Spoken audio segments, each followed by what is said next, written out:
आइए भक्तों, आज सुनते हैं आषाढ़ पूर्णिमा व्रत कथा। तो एक बार बोलिए प्रेम से विष्णु भगवान की जय, लक्ष्मी माता की जय। एकादशी की भांति ही पूरे वर्ष में 12 पूर्णिमा व्रत आते हैं। एक माह में एक बार पूर्णिमा और एक बार अमावस्या आती है। यह दोनों तिथि 15 दिनों के अंतराल के बीच आती है। पूर्णिमा व्रत का हिंदू धर्म में बेहद ही खास महत्व होता है। यदि आप कोई शुभ कार्य करने की सोच रहे हैं तो बिना किसी मुहूर्त के पूर्णिमा तिथि के दिन उस कार्य को कर सकते हैं। पूर्णिमा के दिन आसमान में पूरा चांद दिखाई देता है। तो आइए जानते हैं पूर्णिमा व्रत की कथा। द्वापर युग में यशोदा माँ ने श्री कृष्ण से कहा, हे कृष्ण, तुम सारे संसार के उत्पकर्ता, पालनहारी और संहार करता हो। आज मुझे कोई ऐसा व्रत बताओ जिसको करने से मृत्यु लोक में भी स्त्रियों को विधवा होने का भय न रहे तथा यह व्रत सभी मनुष्यों की मनोकामना पूर्ण करने वाला हो। श्री कृष्ण कहने लगे, हे माता, तुमने अति सुंदर प्रश्न किया है। मैं तुम्हें ऐसे एक व्रत के बारे में विस्तार से बताता हूँ। सौभाग्य की प्राप्ति के लिए स्त्रियों को 32 पूर्णिमा व्रत करना चाहिए। इस व्रत को करने से स्त्री को सौभाग्य की प्राप्ति होती है।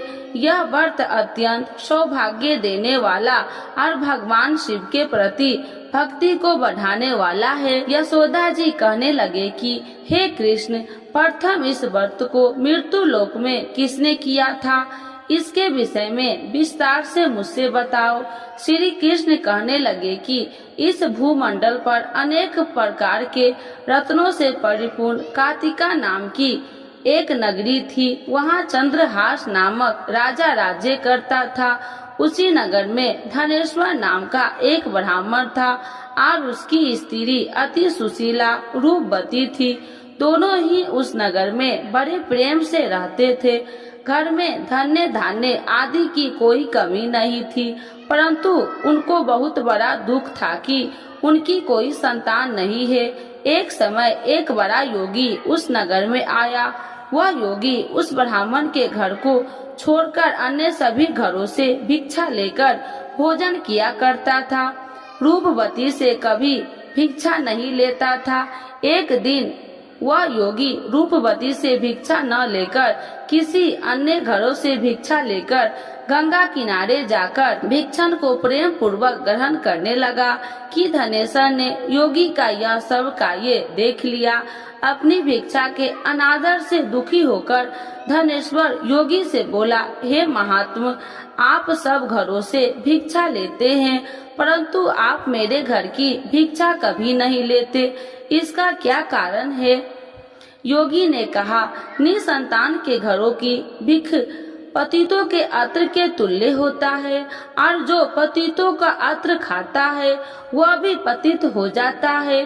क्योंकि तुम निसंतान हो, इसीलिए पतित हो जाने का भय से मैं तुम्हारे घर की भिक्षा नहीं लेता।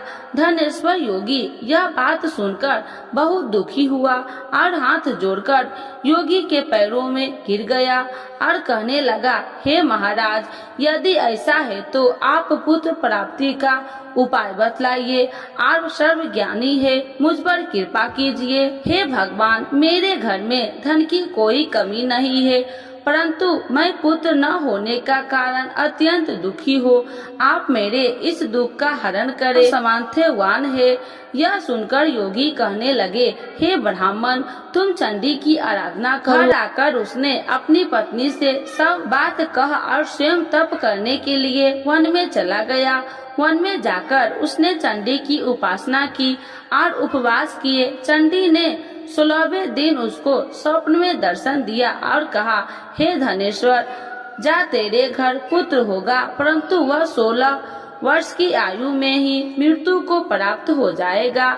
यदि तुम दोनों पति पत्नी 32 पूर्णमासियों का व्रत विधि पूर्वक करेगो तो यह दीर्घायु हो जाएगा।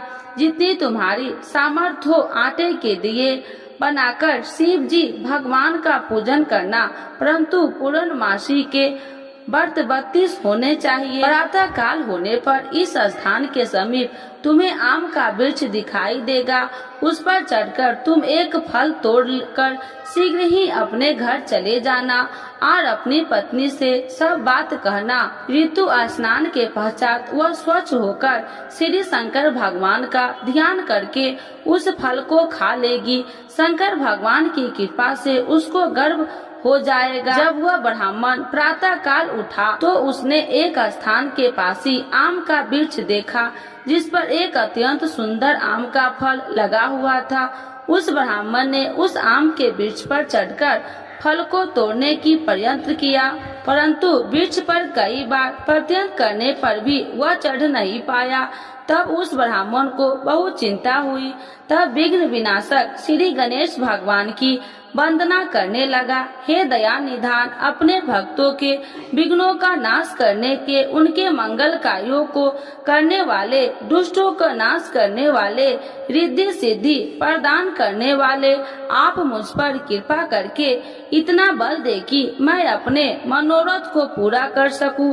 इस प्रकार श्री गणेश जी की प्रार्थना करने पर उनकी कृपा से धनेश्वर वृक्ष पर चढ़ गया और उसने सुंदर आम के फलों को तोड़ लिया। और धनेश्वर ने सोचा, जो वरदान से फल मिला है वह यही है और कोई फल तो दिखाई नहीं दे रहा। उस धनेश्वर ब्राह्मण ने जल्दी से घर जाकर अपनी पत्नी को वह फल दे दिया और उसकी पत्नी ने अपने पति के कहे अनुसार उस फल को खा लिया और वह गर्भवती हो गई। देवी जी की असीम कृपा से उससे एक अत्यंत सुंदर पुत्र पैदा हुआ, जिसका नाम उन्होंने देवी दास रखा। माता पिता के हर्ष और शोक के साथ वह बालक शुक्ल पक्ष की चंद्रमा के भांति वह बालक अपने पिता के घर में बड़ा होने लगा। भवानी की कृपा से वह बालक बहुत ही सुंदर, सुशील, विद्या पढ़ने में बहुत ही निपुण हो गया। दुर्गा जी की आज्ञा अनुसार उसकी माता 32 पूर्णमासी का व्रत रखना आरंभ कर दिया, जिससे उसका पुत्र बड़ी आयु वाला हो जाए। 16 वर्ष लगते ही देवी दास के माता पिता को बड़ी चिंता हो गई कि कहीं उनके पुत्र की इस वर्ष मृत्यु न हो जाए। इसीलिए उन्होंने अपने मन में विचार किया कि यदि यह दुर्घटना उनके सामने हो गई तो वह कैसे सहन करेंगे। इसीलिए उन्होंने देवी दास के मामा को बुलाया और कहा, हमारी एक बहुत बड़ी इच्छा है कि देवी दास 1 वर्ष तक काशी में जाकर विद्या अध्ययन करे और उसको अकेला भी कभी नहीं छोड़ना चाहिए। इसीलिए साथ में तुम चले जाओ और 1 वर्ष के पश्चात इसको वापस ले आना। सब प्रबंध करके उसके माता पिता ने काशी जाने के लिए देवी दास को एक घोड़े पर बैठाकर उसके मामा के साथ भेज दिया, परंतु यह बात उसके मामा या किसी और से नहीं बताई। धनेश्वर तथा उसकी पत्नी ने अपने पुत्र की मंगल कामना दीर्घायु के लिए भगवती दुर्गा की आराधना और पूर्णमासियों का व्रत करना आरंभ कर दिया। इस प्रकार बराबर 32 पूर्णमासी के व्रत को उन्होंने पूरा किया। कुछ समय पश्चात एक दिन वह मामा और भांजा मार्ग में रात में बिताने के लिए किसी गांव में ठहरे हुए थे। उस दिन उस गांव में ब्राह्मण की अत्यंत सुंदर, सुशीला और गुणवती कन्या का विवाह होने वाला था। जिस धर्मशाला के अंदर वर और उसकी बारात ठहरी थी, उसी धर्मशाला में देवी दास और उसके मामा भी ठहरे हुए थे। संयोगवश कन्या को तेल आदि चढ़ाकर मंडप आदि का कार्य किया गया। तो लगन के समय वर को धनुवात हो गया। इसीलिए वर के पिता ने अपने कुटुंबियों से विमर्श करके निश्चय किया कि यह देवी दास मेरे पुत्र जैसा ही सुंदर है, मैं इसके साथ ही लगन करवा दूं और बाद में विवाह के अन्य कार्य मेरे लड़के के साथ ही हो जाएगा। ऐसा सोचकर देवी दास के मामा से जाकर बोला कि तुम थोड़ी देर के लिए अपना भांजा हमें दे दो, जिससे विवाह के लगन का सब कार्य सुचारू रूप से हो सके। तब देवी दास का मामा कहने लगा, जो कुछ भी वधू पक्ष की कन्या दान के समय वर को मिले वह सब हमें दे दिया जाए, तो मेरा भांजा इस बारात में दूल्हा बन जाएगा। यह बात वर के पिता ने स्वीकार कर लेने पर उसने अपना भांजा वर बनने के लिए भेज दिया और उसके साथ सब विवाह कार्य विधि पूर्वक संपन्न हो गए। पत्नी के साथ वह भोजन करने लगा तो अपने मन में सोचने लगा कि न जाने यह किसकी स्त्री होगी। वह एकांत में यही सोच सोचकर अपने कर्म श्वास छोड़ने लगा और उसकी आंखों से आंसू भी आ गए। तब लड़की ने पूछा, क्या बात है, आप इतने उदासीन व दुखी क्यों हो रहे हैं? तब उसने सब बात जेवर के पिता और उसके मामा के हुई थी लड़की को बता दी। तब कन्या कहने लगा कि यह ब्राह्मण विवाह के विपरीत कैसे हो सकता है? देव ब्राह्मण और अग्नि के सामने मैंने आपको ही अपना पति माना है, इसीलिए आप ही मेरे पति हैं। मैं आपकी ही पत्नी रहूंगी, अन्य किसी की कदापि नहीं। देवी दास ने कहा, ऐसा मत करिए, क्योंकि मेरी आयु बहुत कम है। मेरे पश्चात आपकी क्या गति होगी? इन बातों को अच्छी तरह विचार कर लो। परंतु वह दृढ़ विचार वाली कन्या थी। वह बोली, जो आपकी गति होगी वह मेरी गति होगी। स्वामी, आप उठिए और भोजन कीजिए, आप निश्चय ही भूखे होंगे। तब देवी दास और उसकी पत्नी ने भोजन किया तथा शेष रात्रि वह सोते रहे। प्रातः काल देवी दास ने अपनी पत्नी को 3 नागों से जड़ी हुई एक अंगूठी दे दी, एक रुमाल दिया और बोला, हे प्रिय, इसे लो और संकेत समझकर स्थिर चित हो जाओ। मेरा मरण और जीवन जानने के लिए एक पुष्ट वाटिका बना लो, उसमें सुगंधित वाली एक नववालिका लगाओ, उसको प्रतिदिन जल से सिंचा करो और आनंद के साथ खेलो कूदो और उत्सव मनाओ। जिस समय और जिस दिन मेरा मृत्यु होगा यह फूल सूख जाएगा और जब वह फिर से हरे हो जाएंगे तो समझ लेना मैं जीवित हूँ। यह बात निश्चय करके समझ लेना, उसने कोई भी संशय नहीं है। इतना कहकर देवी दास वहाँ से चला गया। प्रातः काल होते ही वहाँ पर गाजे बाजे बजने लगा और जिस समय विवाह कार्य समाप्त करने के लिए वर तथा सब बाराती मंडप में आए तो कन्या ने वर को भली प्रकार से देखकर अपने पिता से कहा, यह मेरा पति नहीं है, मेरा पति वही है जिसके साथ रात्रि में मेरा पानी ग्रहण हुआ था। इसके साथ मेरा विवाह नहीं हुआ। यदि वह वही पुरुष है तो बताइए कि मैंने इसको क्या दी? वधू पक्ष और कन्या पक्ष कन्या दान के समय जो आभूषण आदि दिए गए थे वो दिखाइए, तथा रात में क्या गुप्त बातें मैंने इनसे कही वह सब सुनाइए। पिता ने उसके कहे अनुसार वर को बुलाया। कन्या की यह सब बातें सुनकर वह कहने लगे, मैं कुछ भी नहीं जानता। इसके पश्चात लज्जित होकर वह अपना सा मुंह बनाकर चला गया और सारी बात भी अपमानित होकर वहां से लौट गई। भगवान श्री कृष्ण बोले, हे माता, इस प्रकार देवीदास काशी विद्या अध्ययन के लिए चला गया। जब वह कुछ समय बीत गया तो काल से प्रेरित होकर एक सर्प रात्रि के समय उसको डसने के लिए वहां पर आया। उस विस्तार के प्रभाव से उसके शयन का स्थान चारों ओर से विष की ज्वाला से विषैले हो गया, परंतु व्रत के प्रभाव से उसको काट नहीं पाया, क्योंकि पहले ही उसकी माता ने 32 पूर्णमासी का व्रत रखा था। इसके बाद मध्याह्न के समय स्वयं काल वहां आया और उसके शरीर से प्राण को निकालने का प्रयत्न करने लगा, जिससे वह मूर्छित होकर पृथ्वी पर गिर गया। उसी समय माता पार्वती के साथ भगवान शंकर वहां आ गए। उसको मूर्छित दशा में देखकर माता पार्वती जी ने शंकर जी से प्रार्थना की, हे महाराज, इस बालक की माता ने पहले ही 32 पूर्णिमा का व्रत पूरा किया था, जिसके प्रभाव से आप इसको प्राण दान दे।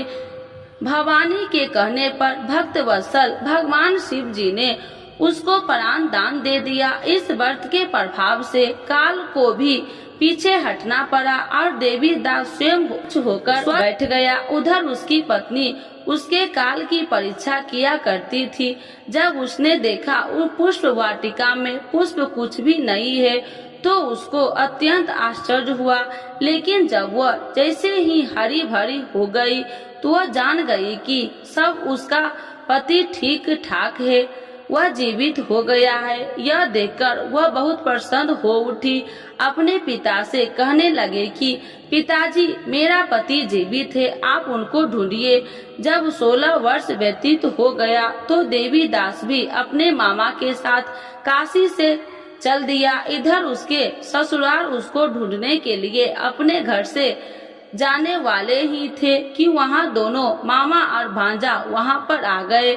उनका आया हुआ देखकर उनके ससुर को बहुत प्रसन्नता हुई। उन्हें अपने घर ले गए। उस समय नगर के निवासी भी वहाँ इकट्ठे हो गए। निश्चय किया कि अवश्य ही इसी बालक के साथ कन्या का विवाह हुआ था।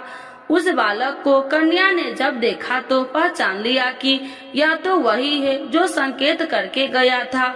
तब उपरांत सब कहने लगे कि भला हुआ यह आ गया है, और सब नगरवासी ने आनंद मनाया। कुछ दिन बाद देवी दास ने अपनी पत्नी और मामा के अपने ससुराल के घर से बहुत सारे उपहार लेकर अपने माता पिता की घर की तरफ प्रस्थान किया। जब वह अपने गांव के निकट पहुंच गए तो कई लोगों से उसे देखकर उसके माता पिता को पहले ही खबर दे दी कि तुम्हारा पुत्र देवी दास अपनी पत्नी और मामा के सहित आ रहे हैं। ऐसा समाचार सुनकर माता पिता को विश्वास नहीं हुआ, परंतु जब और लोगों ने भी आकर यही बात उनसे बताई तो उनको बड़ा आश्चर्य हुआ। लेकिन थोड़ी देर में देवी दास ने आकर अपने माता पिता के चरणों में अपना सर रखकर प्रणाम किया और उसकी अपनी पत्नी ने अपने सास ससुर के चरणों को स्पर्श किया तो माता पिता ने अपने पुत्र और पुत्र वधू को हृदय से लगा लिया और दोनों की आंखों में प्रेम अश्रु बह चले। अपने पुत्र और पुत्र वधू के आने की खुशी में धनेश्वर ने बड़ा ही भारी उत्सव किया और ब्राह्मणों को दान दक्षिणा देकर प्रसन्न किया। श्री कृष्ण भगवान कहने लगे कि इस प्रकार धनेश्वर 32 पूर्णमासी के व्रत के प्रभाव से पुत्रवान हो गया। जो भी स्त्री 32 पूर्णमासी के व्रत को करती है वे जन्म जन्मांतर के वैधव्य का दुख नहीं भोगती और सदैव सौभाग्यवती रहती है। तो एक बार बोलिए प्रेम से विष्णु भगवान की जय, लक्ष्मी माता की जय। पूर्णिमा व्रत के लाभ। किसी भी उपासक द्वारा पूर्णिमा व्रत करने से भगवान श्री विष्णु प्रसन्न होते हैं। पूर्णिमा व्रत करने वाले उपासक को जल्द ही संतान प्राप्ति होती है और संतान की दीर्घायु प्राप्त होता है। पूरी श्रद्धा से पूर्णिमा का व्रत करने से गृह कलेश दूर होते हैं। पूर्णिमा के व्रत करने से स्त्रियां सौभाग्यवती का वर प्राप्त होता है। इस व्रत को करने से मानसिक और शारीरिक कष्ट दूर होते हैं। पूर्णिमा का व्रत करने से मनुष्य की सभी प्रकार की मनोकामना पूरी होती है। जो भी उपासक पूर्णिमा का व्रत रखता है उस पर भगवान विष्णु और चंद्रमा की विशेष कृपा सदैव बनी रहती है। यह व्रत करने से आर्थिक परेशानी भी दूर होती है। पूर्णिमा व्रत की पूजा विधि। पूर्णिमा के दिन सुबह नहाकर स्वच्छ कपड़े पहने, जिसके बाद घर के मंदिर को अच्छे तरह से साफ कर गंगा जल छिड़काव करे। भगवान श्री विष्णु की मूर्ति पर हल्दी का तिलक लगाना चाहिए। भगवान श्री विष्णु के साथ माता लक्ष्मी का पूजन अवश्य तौर पर करना चाहिए। भगवान श्री विष्णु के समक्ष घी का दीपक जलाए, पुष्प चढ़ाए। रात को चंद्र उदय होने के बाद चंद्रमा को जल अर्पित करे। पूर्णिमा के व्रत किसकी पूजा करनी चाहिए? पूर्णिमा के व्रत में विष्णु भगवान की पूजा करनी चाहिए। पूर्णिमा के व्रत कितने करने चाहिए? पूर्णिमा के 32 व्रत करने का संकल्प लेना चाहिए। पूर्णिमा के दिन क्या नहीं खाना चाहिए? पूर्णिमा के दिन प्याज लहसुन नहीं खाना चाहिए। तो एक बार बोलिए प्रेम से कृष्ण भगवान की जय, विष्णु भगवान की जय, लक्ष्मी माता की जय। ज्येष्ठ पूर्णिमा 2024 21 जून या 22 जून को ज्येष्ठ मास की पूर्णिमा। जानिए पूजा विधि और महत्व। पूर्णिमा पर लक्ष्मी नारायण व्रत करने का बहुत महत्व है। भगवान विष्णु की पूजा करने से सभी शारीरिक दुखों का नाश होता है और सुखों की प्राप्ति होती है।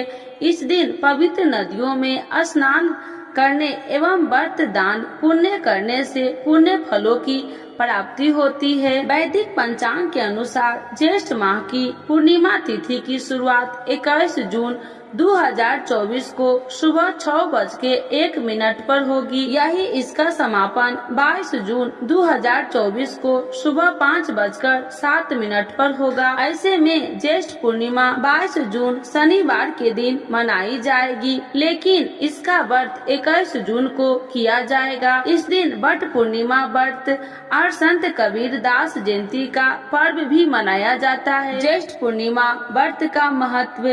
पूर्णिमा पर लक्ष्मी नारायण व्रत करने का बहुत महत्व है। भगवान विष्णु की पूजा करने से सभी शारीरिक दुखों का नाश होता है और सुखों की प्राप्ति होती है। इस दिन पवित्र नदियों में स्नान करने एवं व्रत दान पुण्य करने से पुण्य फलों की प्राप्ति होती है। इस दौरान चंद्रमा से जुड़ी चीजों का दान करने से कई तरह के लाभ प्राप्त होते हैं। आप सफेद वस्त्र, शक्कर, चावल, दही या फिर चांदी का दान कर सकते हैं। माना जाता है कि इससे कुंडली में चंद्रमा की स्थिति मजबूत होती है और जीवन में सुख समृद्धि बनी रहती है।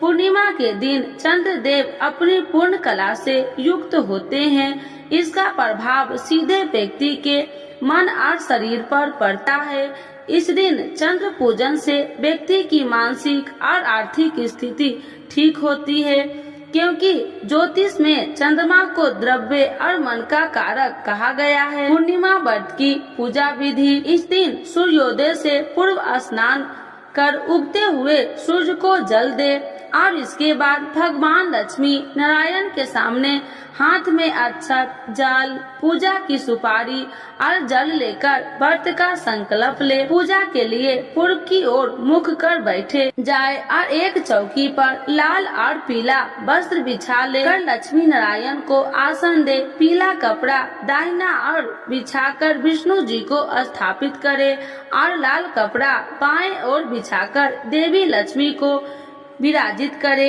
इसके बाद लाल, सफेद और पीले पुष्प अर्पित करते हुए विधि विधान से पूजन करे। संभव हो तो देवी लक्ष्मी को कमल का पुष्प अर्पित करे। इसके बाद मखाने की खीर, आटे की पंजरी या शुद्ध घी से बने मिष्ठान का भोग लगाए। आरती के बाद लक्ष्मी नारायण व्रत की कथा श्रवण या वाचन करे। पूर्णिमा तिथि पर व्रत रखकर विधिवत विष्णु जी का पूजन करने और चंद्रमा को अर्घ्य देने से आपके घर में सुख समृद्धि बनी रहेगी। यह तिथि माता लक्ष्मी को भी अत्यंत प्रिय है, इसीलिए इस दिन श्री हरि के साथ माता लक्ष्मी पूजन करने से दरिद्रता का नाश होता है। धार्मिक मान्यता है कि व्रत के प्रभाव से मनुष्य की समस्त मनोकामनाओं की पूर्ति होती है। इस व्रत को करने से धन संपत्ति, सुख, वैभव और वृद्धि होती है। इस व्रत को गृहस्थ ही नहीं अविवाहितों को भी करना चाहिए। इससे उन्हें संयोग जीवन साथी की प्राप्ति होती है। तो एक बार बोलिए प्रेम से लक्ष्मी नारायण भगवान की जय। भगवान विष्णु एवं लक्ष्मी माता की चालीसा। यह चालीसा आप लोग जरूर सुने। सुनने मात्र से होती है धन्य धान्य में वृद्धि। तो एक बार बोलिए प्रेम से विष्णु भगवान की जय, लक्ष्मी माता की जय। श्री विष्णु चालीसा के पाठ से अच्छे पुण्य की होगी प्राप्ति, माँ लक्ष्मी भी होंगे प्रसन्न। तो एक बार बोलिए प्रेम से विष्णु भगवान की जय, लक्ष्मी माता की जय। सुनो सुनिए विनय सेवक की चितलाय, करत कुछ वरण करु दीजे ज्ञान बतलाय। नमो विष्णु भगवान खरागी, कष्ट नसावन अखिल बिहारी। प्रबल जगत में शक्ति तुम्हारी, तिरुवन फैली रही उजियारी। सुंदर रूप मनोहर सूरत, सरल स्वभाव मोहिनी मूरत। तन पर पीताम्बर अति सोहत, बैजंती माला मन मोहत। शंख चक्र कर गदा विराजे, देखत दैत्य असुर दल भाजे। सत्य धर्म मद लोभ न गाजे, काम क्रोध मद लोभ न छाजे। संत भक्त सज्जन मन रंजन, दनुज असुर दुष्टन दल गंजन। सुख उपजाए कष्ट सब भंजन, दोष मिटाए करत जन संजन। पाप काट भव सिंधु उतारन, कष्ट नसा कर भक्ति उबारन। करत अनेक रूप प्रभु धारण, केवल आप भक्ति के कारण। धरनी धनु मन तुम ही पुकारा, तब तुम रूप राम का धारा। भार उतार असुर दल मारा, रावण राधि को संघारा। आप 12 रूप बनाया, हिरण्याकश को मार गिराया। धर्म तेतन सिंधु बनाया, 14 रतन को निकलवाया। अमिलेख असुरन दुत मचाया, रूप मोहिनी आप दिखाया। देवन को अमृत पान कराया, असुरन को छवि से बहलाया। कूर्म रूप धर सिंधु मचाया, मंदाचल गिरि तुरंत उठाया। शंकर का तुम फंद छुड़ाया, भस्मासुर को रूप दिखाया। देवन को जब असुर डुबाया, कर प्रबंध उन्हें ढूंढवाया। मोहिनी बनकर खलगी मचाया, उसे ही कर में भस्म कराया। असुर जलंधर अति बलदाई, शंकर से उनकी लड़ाई। हार पार शिव शंकर बनाई, किन सत्ती से छल खल जाई। सुमरन किन तुम्हें शिव रानी, बतलाई सब विपत्ति कहानी। तब तुम बने मोहिनी चर ज्ञानी, वृंदा की सब सुरति भुलानी। देखत 3 दनुज सौतानी, वृंदा आए तुम्हें लपटानी। हो स्पर्श धर्म क्षतिमानी, अन्ना असुर उज्जीव सौतानी। तुमने ध्रुव प्रहलाद उबारे, हिरण्याकश को आदि के खल मारे। गानिका और आज मिल तारे, बहुत भक्त सब सिंधु उतारे। हरहु शंकर संताप हमारे, कृपा करहु हरि सृजनहा अरे। देखो मैं निज दरस तुम्हारे, दिन बंधु भक्त हितकारे। चाहता आपका सेवक दर्शन, करहु दया अपनी मधु सूदन। जानू नहीं योग्य जब पूजन, होय यज्ञ स्तुति अनुमोदन। शील दया संतोष सुलक्षण, विपत्ति नहीं व्रत बोध विलक्षण। करहु आपका किस विधि पूजन, कुमति विलोक होत दुख भीषण। करहु प्रणाम कौन विधु सुमरन, कौन भांति मैं करहूँ समरन। सुर मुनि कहत सदा सेवकाई, हर्षित रहत परम गति पाई। दीनन दुखित नर सदा सहाई, निर्जन जान लेव अपनाई। पाप दोष संताप नसावो, भव बंधन से मुक्ति कराओ। सुत संपत्ति दे सुख उपजाओ, निज चरण का दास बनाओ। निगम सदा ये विनय सुनाबे, पढ़े सुने जो जन सुख पावे। तो एक बार बोलिए प्रेम से श्री विष्णु भगवान की जय, लक्ष्मी माता की जय। मातु लक्ष्मी करी कृपा करो हृदय में वास, मनोकामना सिद्ध करी परहु मेरी आस। यही मोर अरदास हाथ जोड़ विनती करूं, सब विधि करूं सुबास। जय जननी जगदम्बिका, सिंधु सुता में सुमरो तो ही, ज्ञान बुद्धि विद्या दो मोहि। तुम समान नहीं कोई उपकारी, सब विधि परहु आश हमारी। जय जय जगत जननी जगदम्बा, सबकी तुम हो अवलंबा। तुम ही हो सब घट की वासी, बिनती यही हमारी खासी। जग जननी जय सिंधु कुमारी, दीनन की तुम हो हितकारी। विनय नित्य तुम ही महारानी, कृपा करो जग जननी भवानी। यही विधि स्तुति करो तिहारी, शुद्धि लीजे अपराध विसारी। कृपा दृष्टि चित वो मम मोरी, जग जननी बिनती सुन मोरी। ज्ञान बुद्धि जय सुख की दाता, संकट हरो हमारी माता। क्षीर सिंधु जब विष्णु मथायो, 64 रतन सिंधु में पायो। 64 रतन में तुम सुखकारी, सेवा कियो प्रभु बने दासी। जब जब जन्म जहाँ प्रभु लिन्हा, रूप बदलता सेवा किन्हा। स्वयं विष्णु जब नर तनु धारा, ले ही अपराधिपुरी अवतारा। तब तुम प्रकट जनकपुर माही, सेवा कियो हृदय पुल काही। अपनाया तो ही अंतर्यामी, विश्व विदित त्रिभुवन की स्वामी। तुम सब प्रबल शक्ति नहीं आनी, कह लो महिमा कहो बखानी। मम कर्म वचन करे सेवकाई, मन इच्छित वंचित फल पाई।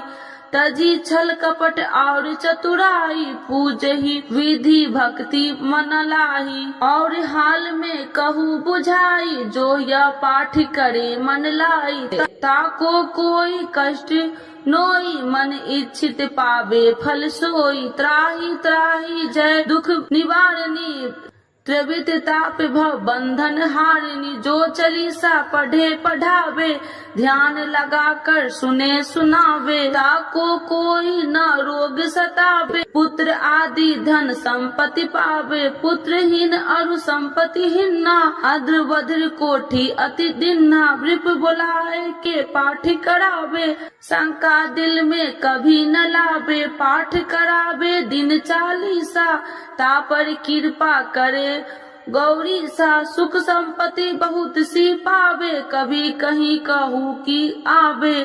12 वास करे जो पूजा, ते ही मम धन्य और नहीं दूजा। प्रतिदिन पाठ करे मन माही, उन सब कौन जग में केहू नाही।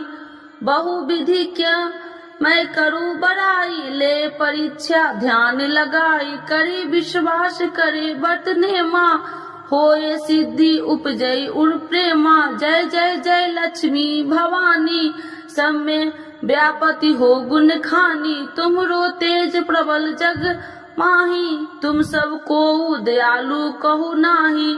मोहि अनाथ के शुद्धि अब लीजे, संकट काटी भक्ति मोहि दीजे। भूल चूक कर क्षमा हमारी, दर्शन देजे सदा निहारी। बिन दर्शन व्याकुल हितकारी, तुम ही अक्षत दुख सहेत भारी। नहीं मोहि ज्ञान बुद्धि है तन में, सब जानत हो आपने मन में। रूप चतुर्भुज करके धारण, कष्ट मोर अब करहु निवारण। के ही प्रकार में करूँ बड़ाई, ज्ञान बुद्धि मोहि नहीं अधिकारी। त्राहि त्राहि दुख हारनी, करो बेगी सब त्रासी। जयति जयति जय लक्ष्मी माँ, करो शत्रुओं को नाश। रामदास धरि ध्यान नित, विनय करत कर जोर। मातु लक्ष्मी दास पर करू दया की कोर। तो एक बार बोलिए प्रेम से लक्ष्मी माता की जय, विष्णु भगवान की।